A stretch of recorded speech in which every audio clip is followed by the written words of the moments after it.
Hey everybody, welcome to Garden Time with Belle. I'm starting out today in the greenhouse because it is mid-November, and that means where I live and grow in mid-Missouri in a zone 6, it is blustery here in the fall. It's about, I think I looked at my phone, I think it's about 52 degrees outside right now, but the wind is pretty intense, and so the wind chill is for sure in the 40s. So I thought, well, I'll set up today's video and project in here where it's nice and warm. But very shortly, I'm going to bring you outside with me in the garden and show you what is on my list to do today.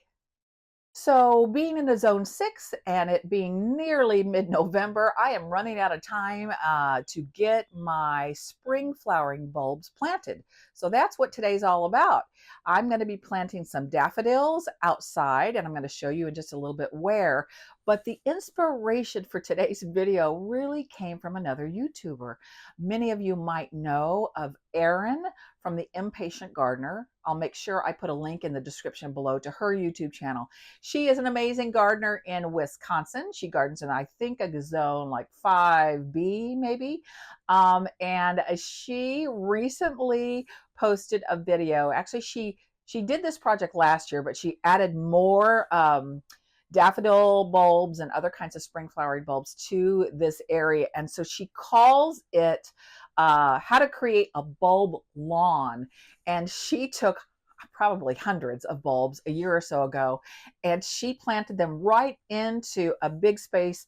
I think she calls it the septic mound. So she had this big open space in her property that really didn't have anything but grass. And she decided she was going to give some flower power to that beautiful space. And so she planted loads of bulbs, and they did amazing. So she calls it her bulb lawn on her septic mound. And so she really inspired me to think about, okay, where on my 10 acres could I create something similar, but on a much smaller scale? I'm not quite as ambitious as Erin is. And so I'm going to show you 2, maybe 3 spots today that I am going to plant some bulbs for next spring. What Erin and I have in common in terms of where we garden is that we both have deer pressure. We have loads of deer out here in the country. In fact, this morning I got up a little bit late, but my husband was really excited to tell me that actually we had 2 bucks and a doe that he watched for about 3 or 4 minutes out in our backyard. There was a young buck and a big buck that was absolutely beautiful, and a beautiful doe, and they were just having the best time chasing each other around in our property. And so while they are beautiful to look at, they can wreak havoc on gardens. The beauty of the bulbs I've chosen are that they are deer resistant. These types of bulbs, daffodils in particular, is what I'm going to be planting today. Deer leave them alone, squirrels leave them alone. They just don't like them. They don't like the smell, the taste. And so I can rest assured pretty much that when I put my daffodil bulbs out in my garden, in the landscape, in the open, I'll have no difficulty with deer eating them, or squirrels or rabbits trying to dig them up and eat those bulbs, because they just don't like daffodils. So I thought I might share with you, those of you that have critter pressure like I do, some of the top spring flowering bulbs that you can plant now in the fall that critters don't like. So things like daffodils, which I mentioned, things like hyacinth, they don't like that. Snowdrops, let's see, what else? Crocus, fritillaria, and then of course alliums, which send up the big beautiful stalks, and a lot of times their flower heads are purple or sometimes white. Alliums are sort of part of the onion family. So imagine deer aren't fond of alliums as well. So those are some really good bulbs if you have deer pressure, good kinds of plants to consider planting out in your landscape. So what I would typically do, because I've grown plenty of daffodils before, and tulips, by the way. In years past, I actually planted those in one of my raised bed boxes. Those of you who have watched my channel know that I have a nice raised bed garden with 9 different raised beds. And I used to devote one of those beds to bulbs, flowering bulbs, and I really grew them mostly for cut flowers. And they were in my raised bed, tulips and some of those other things that deer really do like. I grew them inside that raised bed because I have a 7-foot tall fence. So critters don't get into there. So the bulbs that I had that I grew this year in my raised bed garden, I actually pulled those up after they finished flowering in the spring. And I transplanted those bulbs into a little area where I've got some hostas in and amongst those. So I didn't waste those bulbs. So they've already got a home. But today I wanted to share with you what I'm going to be planting. And let me talk to you just a little bit about a few things to keep in mind. So timing.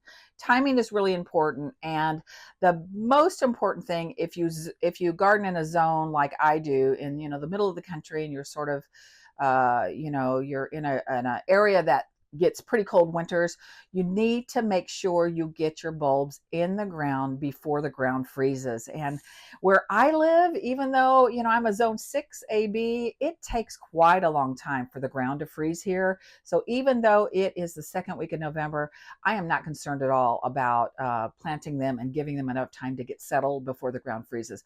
I tested the ground out yesterday, and it's super pliable still. We've got forecast over the next week in the upper, or not upper 60s, mid 60s, nights in the 40s. So it's going to be quite a while before the ground freezes really hard where you can't, plant your bulbs. So timing is important. So make sure you get your bulbs in the ground before a freeze. So the second consideration after you think about when am I supposed to get these in the ground, the timing of planting your bulbs is the how to plant them.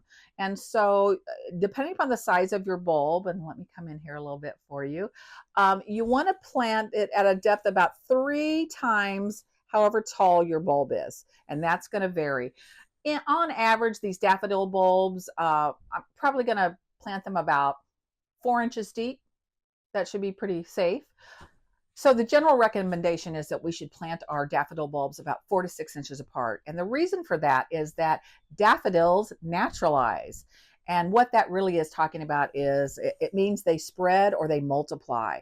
And so if you give them a little space in between, then as they multiply and create new daffodil bulbs, you'll have plenty of space for that. So again, there's no hard and fast rules to bulb planting, but that is something important to keep in mind when you're thinking about daffodil bulbs.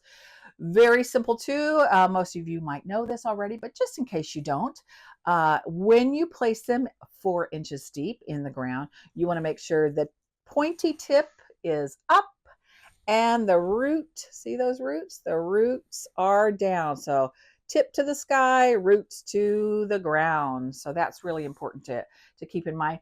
However, there's plenty of times I'm sure that my bulbs didn't sit nice and tall. I mean, they probably bent over and they end up somehow being able to find their way to the soil surface. So before we head outside in the garden here in just a second and get these bulbs in the ground, I wanted to share with you all what I'm planting today. And I picked these bulbs up at my local Lowe's big box store just a few days ago. And I chose the King Alfred variety. This is a classic standard daffodil bulb, beautiful, beautiful yellow with a nice big trumpet. So all yellow.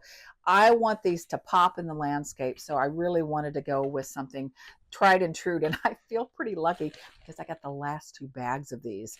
I think that I've got 30 of these in each bag. So I've got 60 of these to plant today. And then I couldn't resist because I've grown something similar to these before.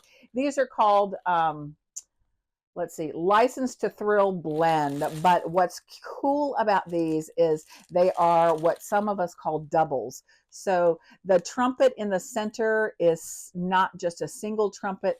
There are multiple little petals in the middle of the tulips, and they come in an array of colors. So I thought I've got to throw in some of these, and let's see how many are in here. 20. So I'll put these in. So I've got 60 of the King Alfreds and 20, so 80 in total. So I'm just going to get out there and start drilling some holes and see how far these go. Whew, yeah, the wind is chilly. But as soon as I get to working, I will warm up. Let's head down to the first spot I want to show you where I'm thinking about planting some of these daffodil bulbs. And just to give you some perspective, we were just inside the greenhouse, and there is my raised bed and our beautiful pond. So let's head down here and I'll turn the camera around and show you where I'm thinking of planting. So this is where I'm thinking of planting the first batch of bulbs. You can see we've got some trees here. Those of you who have watched my channel know that this up here is, you can't see all of it, but that's my 2-acre pollinator habitat, monarch habitat up there. And we've got these trees here, tree stumps. And my husband, of course, never mows in here because the tree stumps. And he was considering drilling those out and get rid of those. But you know what? We're out in the country, so I want a really natural field, just like that bulb lawn that Aaron was talking about. So I think I'm gonna, for now, just use this whole area for my first set of bulbs. So, all right, so what do we need for today's project? We're gonna need the bulbs, of course. I showed you those inside the greenhouse. I'm gonna use my auger, my drill with the auger. I think that's a 3-inch bit auger. When you are planting bulbs, using something like this is a game changer. Oh my gosh, I cannot imagine going back to the olden days where I would use those metal, bulb, handheld bulb diggers. Like, oh no. So that's what I'm going to use. And then I've got some Biotone starter fertilizer. I'm going to sprinkle that in the holes and then cover them, when I plant them, cover them back up. And then I've got some compost here. I think I'm going to go ahead and just throw some compost over the top. Okay, so what I'm going to do now is put the camera on the tripod and get to work. I'm going to dig. I'm going to put the bulbs in. I'm going to add some fertilizer and then top dress everything with compost, and this little patch should be done.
Well, that's going to do it for today's garden project, and it was such a fun project. I managed to plant about 70 of the 80 daffodil bulbs that I purchased. I planted them in 2 different locations. I planted some under live trees and some under tree stumps.